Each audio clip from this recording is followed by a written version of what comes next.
Yesterday, Disney announced that as of today, guests will be able to edit their park reservations. As of today, you will not have to cancel your reservation and then rebook it if you want to change it. I feel like this is kind of a big deal, and we're going to tell you why. We're also going to cover 2 new ticket offerings for guests at Walt Disney World and a pass holder appreciation event that could kind of shed light on Disney's current status. Oh, and Disney's getting sued again. And it actually may reveal the real reason why Bob Chapek was fired. But first, let's talk about the basics of this seemingly, minor change to the reservation system. And let me also say up front that, forgive me, that I'm doing this kind of off the cuff. I didn't have an opportunity to write a script last night, very busy last night, but I wanted to get this out to you guys as soon as possible this afternoon. So we're going off the cuff, so hopefully you don't mind. So the basics are that, as I'm sure you know, you can't edit a reservation where you couldn't as of yesterday. If you had a reservation, let's say for Saturday, and you wanted to maybe make it for Sunday. In order to do that, you had to first cancel one of your reservations and then book the Sunday one, assuming it's available. That goes without saying. But there's a lot of anxiety in that. There's a lot of anxiety because you have to give up that one that you've been sitting on for a minute. And then you have to hope that the one that you saw, which is usually the result of somebody else's cancellation, which means it's not going to last very long. So the time it takes for you to cancel it, and then the risk you have of losing that reservation in the process of doing this is, it causes a lot of things. I go through this all the time. I make a lot of reservations. I go 2-3 times a week. So I experience this on a regular basis. So it goes without saying that I may feel differently about this update than some of you. Some of you feel like it's no big deal at all. But this is a big deal for me because it makes it incredibly more efficient and easier for me and less anxiety-inducing to just edit a reservation. Now, you go in, you look at your available reservations, and you can see now that there's a link to modify. There's a link to cancel, and now there's a link also to modify your reservation. You click that button, you choose your, which pass it is that you want to edit a reservation for, and then you just go look for your new date. The rest of this process, it's all very simple. The rest of the process is the same as if you were making a regular reservation, but you're editing one. So you find your new date, Sunday in this case, save it, and voila, Bob's your uncle. You've got yourself an edited reservation in just seconds. Now, awesome, amazing, great. Like I said, that may be more important to somebody like me or somebody who goes to the park much more often.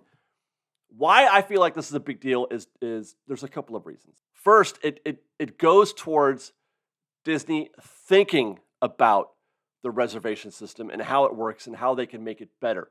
That's incredible. That's incredible for annual pass holders, for Magic Key holders. This also works for single-day ticket holders, but there's less difficulty in making a reservation. It's those dates are almost always available, especially in the future.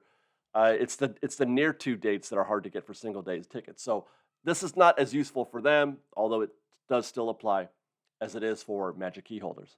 It also tells me that Disney is thinking specifically about the higher tier keys, Believe and Inspire. The reason for that is, as I mentioned, we're the ones who make more reservations. We're the ones who are more likely to experience the drama and anxiety that is rebooking a reservation, canceling one. The canceling part is the hard part because I sit on 6 reservations constantly. I'm always sitting on 6 reservations, so I have to find one that I don't want anymore. Canceling that one in the hopes that the one you're trying to get is still there when you're done canceling. That's a big deal, but that is something that is more typical, I believe, for the Believe key and Inspire key. But third, and more importantly, I think for me anyway, I am an optimist. I am looking for signs of positivity when it comes to the reservation system. This is a positive sign that not only is Disney thinking about the reservation system and making it better, but it's a step towards getting rid of the reservation system. Remember this. Walt Disney World did the same thing. I think it was in August or September of last year.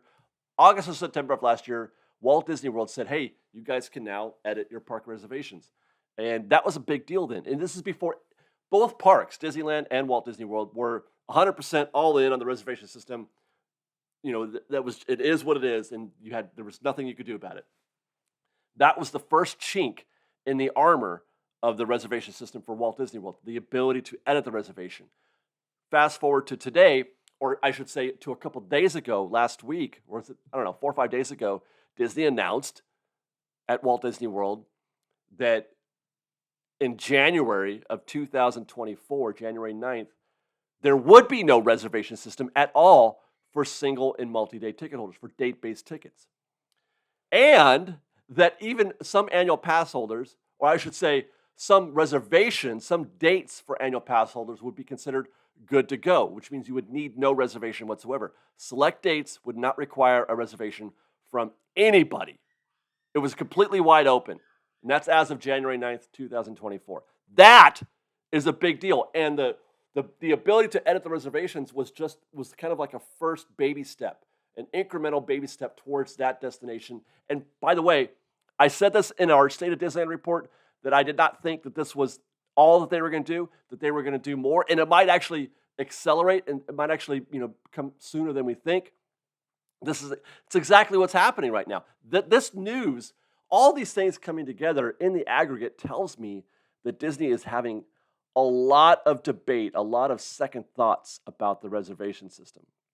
And that includes here at Disneyland. We have entered the first phase, the first step of possibly removing the reservation system. It's a long-term situation.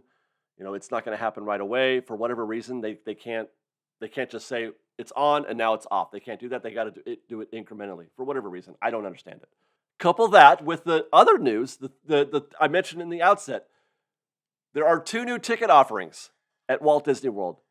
The 4-park Magic ticket, and as the name implies, it is a ticket for each of the 4 major parks. 1 park, 1 day, $99 each. And that is a very good value. That's a great value, especially when you consider that Walt Disney World already has kind of a captive market. The people who are visiting Walt Disney World, they're already going for 4 days. They're already there for a week or whatever. So it's less likely that Disney needs to incentivize a person to buy 4 tickets, let's say, instead of 1 or 2, which is the case here at Disneyland. People buy, the single day tickets here often, 1 or 2 days at a time. The SoCal packages, the discount packages, that, it's less likely for a SoCal resident to need a 4-pack. But I digress. The real key here is that this ticket also does not require a reservation. You buy that 4-pack and that's it. That's all you gotta do is buy the 4-pack and you can go anytime within the date range, which I believe is June 1st through September 29th, which is essentially summer. Summer. Okay, so what are the conditions, by the way, for Disney to want to entice guests to visit in the summer? Maybe they're expecting lower crowds. Maybe there's something happening that is reducing demand for a summer ticket at Florida. But there's more. They've got another ticket package for Florida residents. This one's even more curious. Florida residents are being given a discount package, 4 tickets again, or actually you can buy 3 or 4. These for as low as $58. $58 per ticket. That's crazy. And again, I have to ask the question, what are the conditions that would inspire Disney to want to reach out to locals and get them in the park more? And there's even more. They are doing what we would call an AP Days event here at Disneyland. We get these all the time. The VIP or VI pass holders event all through June. Annual pass holders can get a magnet, increased discounts on select food and merchandise, pass holder exclusive treats, pass holder exclusive photo ops. And, Disneyland, like I said, annual pass holders, they might recognize this as basically AP Days. We get these all the time. I never got the feeling that Disney was that invested in growing their annual pass holder base at Florida for the obvious reasons that we've talked about 100 times on this channel. But that they're reaching out. They're reaching out to locals. They're reaching out to annual pass holders to get in the parks this summer. So when I suggested in the opening of this video that we might learn a little bit about Disney's current status, that's what I'm talking about. This feels a bit like panic, and or it feels like Disney's on the verge of some kind of company-wide shift in their feelings about a lot of things, but those include annual passes and they include the reservation system. I think in the short term they're experiencing or expecting something drastic to happen over the summer, a drastic decrease in the number of guests. I think they even reported, they said to their investors that the situation with Reedy Creek was negatively affecting business at Walt Disney World. And I feel like that's what this could be, as a reaction to sort of inspire, to reinvigorate their bottom line during the summer season. So I feel like Disney's sort of rethinking a lot of things, and this is another sign. And that's why when I think of these things in the aggregate, when I think about the ticket offerings at Walt Disney World, when I think about the changes to the reservation system that are happening at Walt Disney World, when I think about the news that they are allowing guests to edit their reservations here at Disneyland, and how that was a precursor to other moves at Disney World, that's why I'm excited. That's why I feel like this is a big deal, because as an optimist, as somebody who looks for signs of optimism, this is that. I am excited about the possibilities, the near-term possibilities of changes coming to the Disney parks, specifically about the reservation system and annual passes, and maybe even Genie Plus. Although, that's a little bit harder to, because there's a lot of money involved in Genie Plus. That's a little bit that'll be a tougher one for them to get out from under. But all of this, to me, it suggests a change in their thinking. Meanwhile, the news kind of gets worse for Disney, completely unrelated to the conversation about reservation system and annual passes. Disney's getting sued again. We mentioned that in the outset. Disney's getting sued again.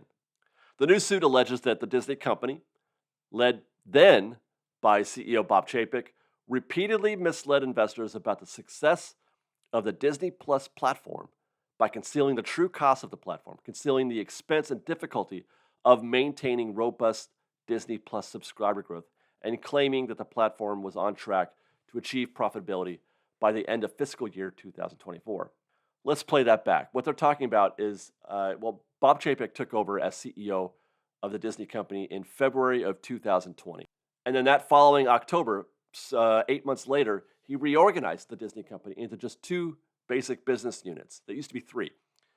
Then it was two, parks and media. That's it, Disney Parks and Disney Media. Per the suit, this allowed Disney to hide the immense costs for Disney Plus, while also putting those who are on Team Chapek, his lieutenants, giving them a little more power and more control.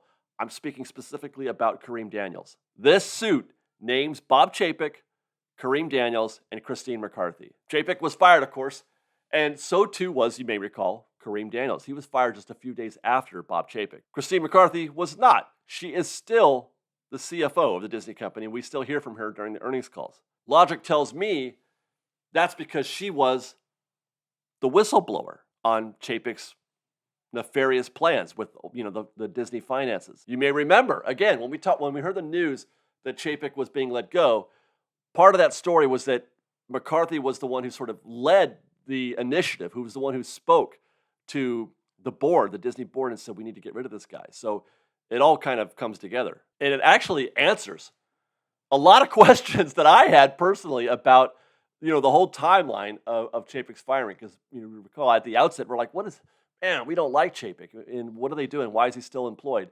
And then when they finally did, we're like, well, what took them so long? Why did they wait so long to fire Chapek when he's obviously not fit? He wasn't fired because he was running the company so poorly, at least from a business standpoint, from a decision-making standpoint, that is.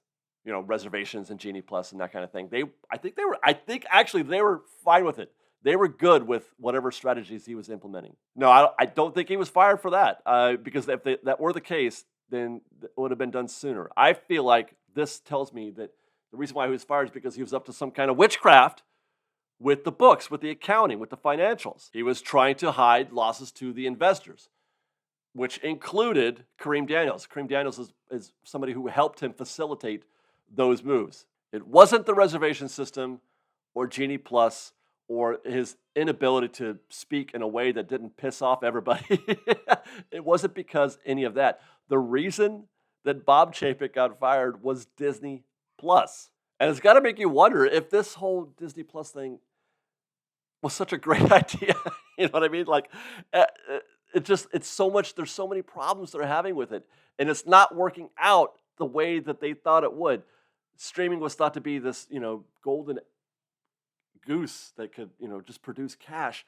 And by the way, look at the timeline of this story with Chapek and Disney stock. He's hired, or he's given the CEO position in February 2020, right at the outset of COVID. So everybody's thinking, oh my God, Disney's going to lose so much money because people aren't going to go to the parks, people aren't going to the movies. Disney's going to crash, and that was trading at, I think, 120. It went down to the high 80s at one point, and then in October of 2020, we're still in the middle of the lockdown. He reorganizes the company, and the stock skyrockets to 100.